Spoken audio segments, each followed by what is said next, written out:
SP. Ano pong real?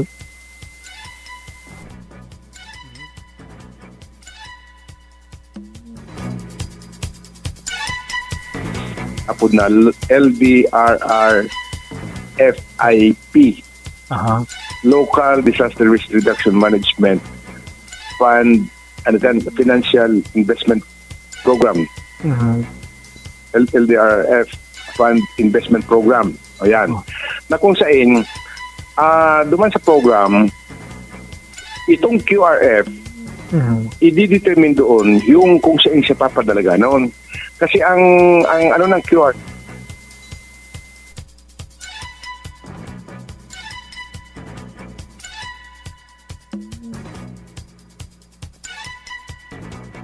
memorandum circular about the utilization of QRF, of calamity funds, including the QRF. And then, igawa naman yung guidelines on the declaration of the state of calamity. Narado yun duman sa mga ano duman, hindi ko na masyado kasing memorization number. Parang OCD circular ito number 60. Oo. Nakapalaman doon na dapat yung LGU mapumuli talaga kasi piga-apod na LDRRFIP. Local Disaster Risk Reduction Management Fund, Financial Investment Program. LDRF Fund Investment Program. Ayan. Na kung saan, duman sa program, itong QRF, i-determine doon yung kung saan siya papadalaga noon. Kasi ang ano ng QRF, part siya ng 5% calamity funds na banga lang na itong 30%, set aside siya na siya. Parang backup funds. Just in case na igwaning kalamidad nga. So, duman naman sa guidelines ng Declaration of the State of Calamity, the moment na yung sanggunian or the President mag-declare ng State of Calamity, doon yung mag-simula yung authority na itong QRF, pwede mo lang gamiton. Nagkataon, ang QRF ng province, nakapalaman duman sa indang plan, lump sum amount na specific. 30% o din specific. Pero ideally, dapat maluog din duman sa LDRRM investment plan na dapat itong sa QRF, identify din nila kung ano yung mga pwedeng posibleng gamitan. Kalukaran. Kasi ang DRRM plan, igwa ng apat na thematic areas. Igwa, so, preparedness, prevention and mitigation, prevention and mitigation, preparedness, response and post and recovery. So apat na areas ang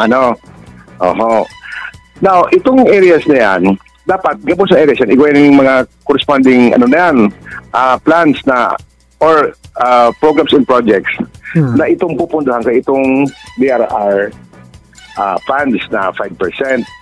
Kunyan, itong pig-reserve itong 30%, usually ang 30% magagamit yan duman sa response and recovery. Opo. So itong 70% naman, doon yung mapupunta sa preparedness and mitigation. Doon yung sa unahan. So kumbaga, dapat pag-abot naman sa portion, pag-abot naman sa portion kang dapat duman siya sa response and recovery. 30%. Ngunyan, since sa province, ang allocation nila nakalaan siya na duman, QRF, lump sum amount, wala siyang specific. Kaya, to use that amount, may mga COA regulations yan and DILG opinion before na kumagamit ka ng amount na pig-allocate in a lump sum allocation, usually, pampasa ka pa ng resolution to, for appropriation. To present yung itemized na gagamitan ka itong lump sum amount na ito. Yung detailed. Kaya, detailed na kung anong mga kung anong mga babarakalon o kung anong mga basta duman siya ma-fall sa response and recovery. So ngunyan ay yung ginibo ng council, and that authority mahali sa council, sa disaster council, sa PDRMC, not sa sanggunian. So ngunyan ang gigibo ng council, since daingani ning nakalamsam yung QRF, kaya nagibo ng resolution yung council, ipinasa para i-adapt itong and duman sa kung hindi mo ang plan ng province, di talaga duman ka-specify itong cash assistance. Kasi ang nakalagay dapat doon sa, kung halimbawa man, dapat naka-specify yan duman sa LBRR FIP. LDR Fund Investment Program. Nakapalaman yan duman kung ano talaga yung gagastusan. Pero since mapul siya duman sa kung ano nakapalaman duman sa plan. Based duman sa plan na approve, nakabali na itong 4 thematic areas. So kumbaga, duman sa 4 thematic areas, identify doon kung ano yung mga gagastusan. Kaya ang parang itong reserve funds na ito na 30%, doon siya pinag-alokar kang council.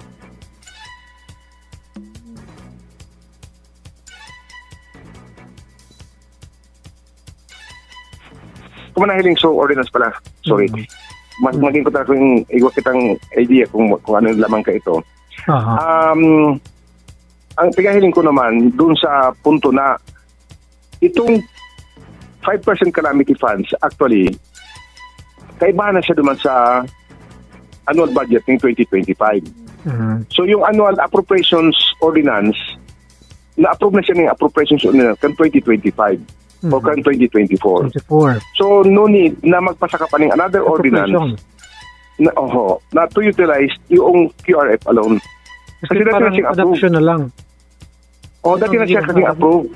So anong gito kaya parang i-adapt na lang yung naging resolution ng PDRMC kung ano. Ideally ko na dapat always na kayon. Adoption. And siguro mas maganda kayan, mag-sit down ko na yung sanggunian, the PDRMC, para marinawan kung ano talaga yung dapat na proper procedures. Kasi kada ko kasing magkapira kaya ng mga palisiya, ang pinagluwas, igwa ng GMC, igwa ng Memorandum Circular, dapat madugtong-dugtong yun, mabasa, and ma-explikar, maintindihan, magkaiwa ng common understanding. Kasi doon sa SARO, dahil na-mention kung painano and ano ang dapat na ideal na DRR plan. Pero duman sa yung pag-declare ng state of calamity, nakapalaman doon kung ano yung nilalaman kang DRR ay napagkalito ako, FIP, na dapat detalyado doon kung saan mo pwedeng i-allocate yung QRF. And requirement yung PERDS, na itong nakapalaman duman sa IP, maglawas siya duman sa annual investment program. Kasi the moment na hindi siya maka-include doon, another process, the same process, yung pag-agibo ng annual investment program. So kumbaga, halawig naman na proseso, maagi na naman sa Development Council, maagi sa, primero mapuon sa DRR Council, tanganing magkaigwa ng supplemental or amendments doon sa indang AIP, and isasubmit na naman yun sa Development Council for approval and adoption. So yun ang noon. Di para may clash kita ngunyan between the opinion kang SP and sa PDRMC. Very matagas man so both sides. Ano pwedeng remedy? Saan pwede mag-mediate? ang galing ma-resolve. Kasi kung medyo parehas na may panindugan sa duwa, so it's still made. Meaning, they ma-approve yung ordinance of appropriation. Actually, kaso bago, bigas, ay napudang ko actually si June na sortida. Ano ko yan sa iya, pig-discuss ko yung araw kaya na, nasabi ko, balikan tayo yung guidelines para mas malinaw. Hindi yung karabi ka na kasing nagapagdaragdag man sa, siyempre, kanya-kanya man na siyempre kung ano yung gusto nila, yung man ang sa ilang Pero, para mawala yung mga iba-ibang opinion. Ideya. Opinion. Balikan na lang yung guidelines. Mag-sit down, balikan yung guidelines. Basahon kung saro. Pwede ba kasi naman ito ang local government unit pwede ba mag-facilitate ang DLG para at least mag-convene both sides para iguning mediator para malinawan ang both sides and with the other experts na tungkol sa risk reduction and other agency para ma-settle down. Kung kuwa pa po dun sa kuwa. Kasi kung pwede naman yun, mas magayon, para once and for all, ma-resolve yung issue. Kasi kung buda siguro talaga, makapag-start na sila yung magayon na proseso ng pag-gibo ng plan. Kasi for future advantage, for future kasi yung mga nakaraan, bako man sa yung mga nakaraan, yung plan, yung iba kasing members ng council, pag-abot na sa mga aruga ng mga workshops sa preparation ng plan, usually, wala na. bako silang masyadong, and then, ang iapadala nila yung mga representatives. Mga representatives na, bako man na, kumbaga, so pag-echo, accurate sa pag-echo. Buda bako, kumbaga sa minsan, dahil sila dahil may man nila yung real yung bawat offices o internalize yung kilang role and kilang doon sa paggawa noon. Mas magikutaan na kung makapagplano talaga ni magayon kasi kung mahiling mo tabi Sir Perch ang plano na pig-adalan talaga ba yung iba-ibang thematic areas ang kapal niyan. Sa totoo lang. Requirements. And kung susundin tayo yung process ng planning ng DRR, medyo masakit-sakit talaga. Kasi detalyado yun. From analysis, yung mga historical, ng mga events, ng mga incident sa locality, gabos yun nakapalaman doon. And then, by, yung thematic area. And masyadong broad ang discussion yun sa yun. Kaya lang, dahil nakita nakaabot doon sa puntong yun dahil para pirming garas ng rush permit dahil muda ba ko garas yung sa pag-prepare ng plan dahil time to submit na naman nung budget o nung nung AIP PD may kasi dapat may composition sa PDRMC may composition anong composition yan and ada bang representative ba ang SP para at least in case, kasi usually pag budget, appropriation committee or other committee, dapat may representation. May representation ba SP? Duman sa PDRMC? Ikaw po ng member na dapat ang member ang SP sa DRR Council. Si Sai po ang dapat. Anong committee? Hindi ko na masyadong siguro sa public safety siguro yan. Hindi ko na masyadong nakita yung nasa EO naman yun. Kasi, magayon ko na kung ng representation ng SP para in case sa deliberation, mag-guide. Actually, Sir Perch, gabos na special bodies, Sir Perch, iguaning representative sa Sanggunian, ng Halis Sanggunian. Dapat at all levels yan. At all levels yan. From the province, city, and municipality, and even sa barangay level. Pero may iguaning representative from the Sanggunian. Kasi ang talaga nyo, ang pinaka-purpose talaga, para dahil na magparapag ulit-ulit ng siya na mismo ang ma-represent duman sa Sanggunian, and siya mismo ang ma-depend kayan pag-abot duman sa Sanggunian kuta na ideally.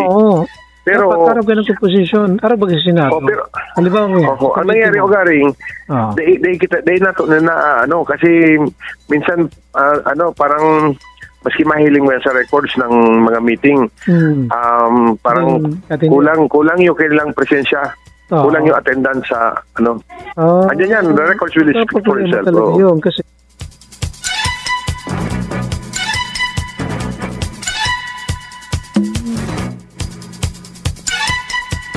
alright mga kaperiodiko, kaya lang inabot kita ng oras para mamara sa programa. Pero ang pinakapunto duman mga kaperiodiko, dapat mag-sit down, i-review sa mga policy regarding sa DRR. And itong pinagsasabi na, sabi nga ni Sir P.D. Razal, nakalamsam yung budget para duman sa manang sa MRF. MRF ba? Kung MRF? Kunya QRF. So nakalamp, dahil man ang cash doon. So in case dahil cash, dahil specific, mabalik ka duman sa pinaka-policy, anong intended purpose na pwedeng bakalan? No? Kaya itong ginibok ang PDRMC, itong supplement na madetalye and sindang authorized na magdetalye kung anong pwedeng kalukaron. No? So yan ang sitwasyon. Isa ro pa, dapat talaga magkaigunin honest to goodness na representation ng sanggunan palalawigan sa mga komitiba sa araw kayo ng mga council. Tan sabi ni Sir Razal, actually, invited and iko talaga ng perming component ng SP member sa kada komitiba sa araw ka ng mga council. Pero nga po, kan pag meeting ba ang PDRMC, may tagasanggunan palalawigan ba naman? Yun lang ang problema. Nakadakla na beses, pag may mga meeting, mga representative may pinapadara. Kaya pag urulay-ulay dyan sa SP, lalo na kung importante ng mga lakdang, problemado kita kaya. Sige, padagosan sa agad tabi mga periodiko tayo nabot na kuning oras para mamaaram sa programa. So yan ang sitwasyon at this time.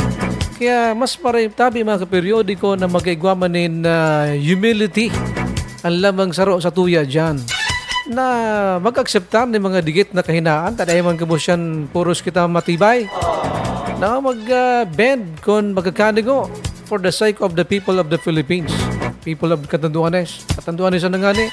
Paano ba kung Pilipinas pa sa inyong representar?